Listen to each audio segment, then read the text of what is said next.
In today's video, I'm going to bring you some knowledge I have just acquired. Stay tuned.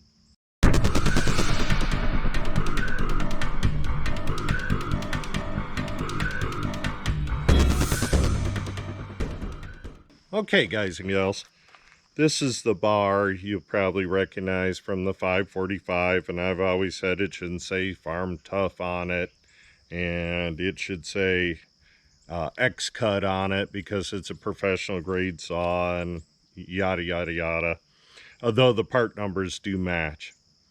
But what I've learned today is Husqvarna, not sure if all major manufacturers, has helped an old knucklehead out, and I'm the old knucklehead. Hopefully you'll be able to see this. They put all of the chain information on the bar, and if you look at this chain information up above it, you'll see 545 actually stamped on the bar. That's up here next to the fancy H, and next to it you'll see it says 20-inch bar, and then it's giving the drive links. So it says 3/8 DL drive links, and then next to it it's telling the gauge, which this is a 0.50 gauge. Not sure if that's millimeters, or it's definitely not 0.5 of an inch. It'd be a 1/2 inch wide, right? Or, well, wait a minute. Oh, 0.5, so it may be in inches. 0.050. So, as you saw yesterday in the video, I bought a package, Husqvarna high performance chain, and it said it fit a 545 Mark II. That is a saw. You can clearly see that it says 545 Mark II on it. Auto tune, professional, all the fun stuff, right?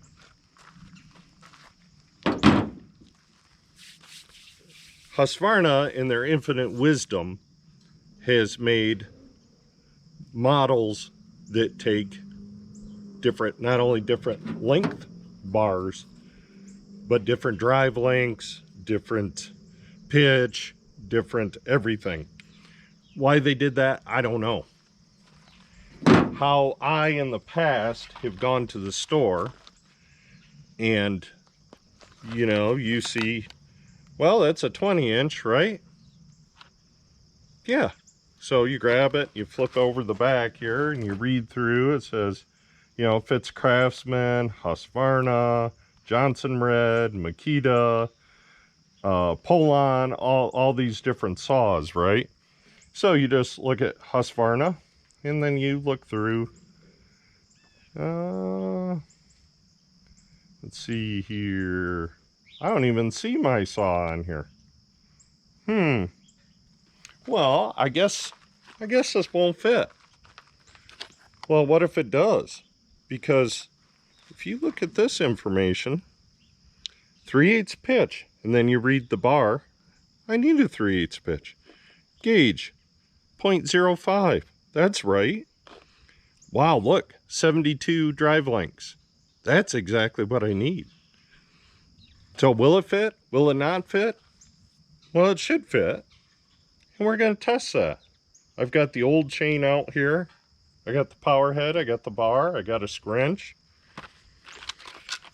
And another thing, a while back, last winter, seems like maybe early spring, I bought a grinder to grind full chisel chain, and I've been dying to try it, but I haven't had a saw that'll fit any of the chains at my local store.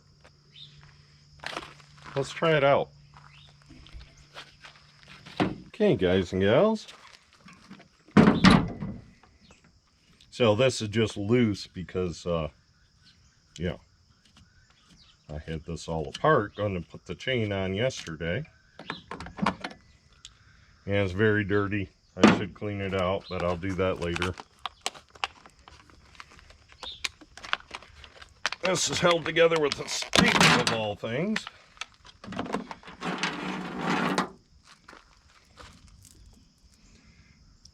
So to me, that does, I guess, kind of look like a full chisel.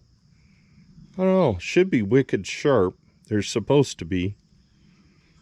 Yeah, it definitely is a full chisel. Let's look at a regular chain. See if we can spot any differences here.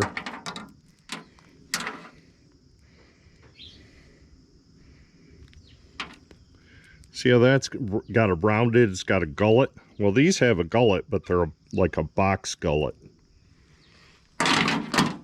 You want to know more about chains and gauges and stuff like that, the dude I would watch would be Buck and Billy Ray here on YouTube. Let's put it on the right direction.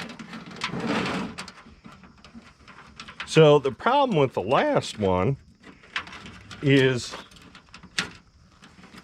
here on the bar. Oh, of course everything's tight because I got you all locked down. These, the last chain, these stuck out incredible. I mean, you could see daylight in between the sprocket and the drive chain. So that already looks way more encouraging. Now on this saw, you got to put your chain on first. So we're going to go ahead and do that. And make sure that you're in your drive sprocket. Just a little peek, that is not in.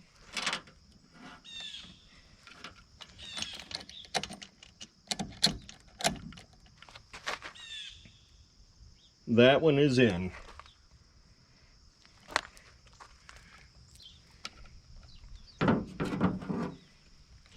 Then what I do, slip my bar on and put it just underneath the clutch.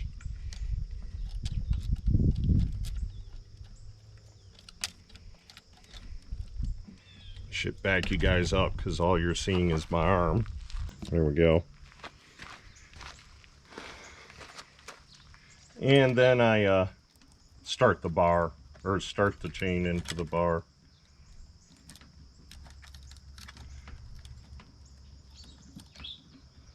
Like so.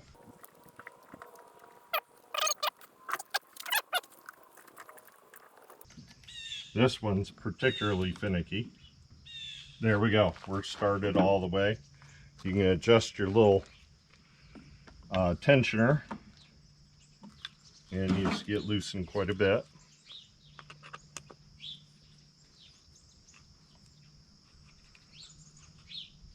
Be close. There we go.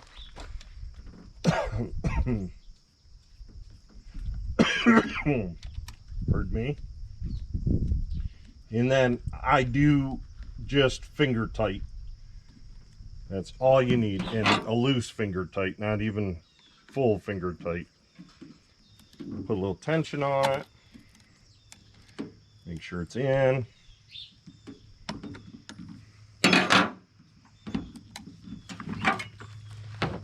Now, this is a brand new chain. Your first time, I wouldn't be afraid to run it a hair bit tight,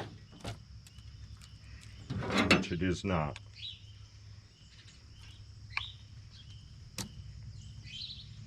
Because you do the chain stretch. Especially on a brand name like Max Power. I have no idea the quality of this chain. So, first time, I'm going to run it a little tight like so. Tighten up my bolts. I don't know if I'm in frame or not, hopefully.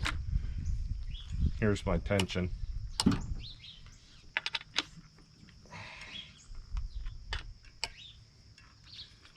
And kind of my rule is, anytime I take the bar off, I'm going to give it a couple pumps of grease in the tip.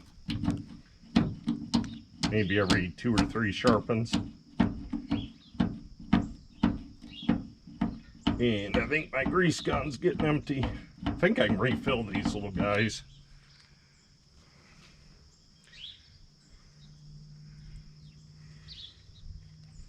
Yes, you can, and it's very empty. So I'll have to refill that guy. So there we go.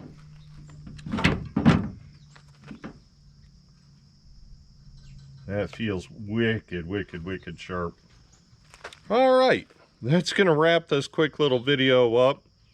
I hope you learned something, because I did. The manager of Farm and Home gave me a little education on that today. If you have all that information stamped in your bar, just take your bar off and take it in and say, yeah, that one's right. That one's right. And then you grab it and go, and hopefully she'll fit for you. All right. Saves a lot of frustration if you do it right the first time. Anyways, guys and gals, thank you so much for watching. You guys are awesome. If you learned something, if you enjoyed the video, if you just like hanging out on my channel, hit that thumbs up, hit the subscribe button, do the little notification button so you know when I got something going, and we'll catch you on the next one. Thanks, guys.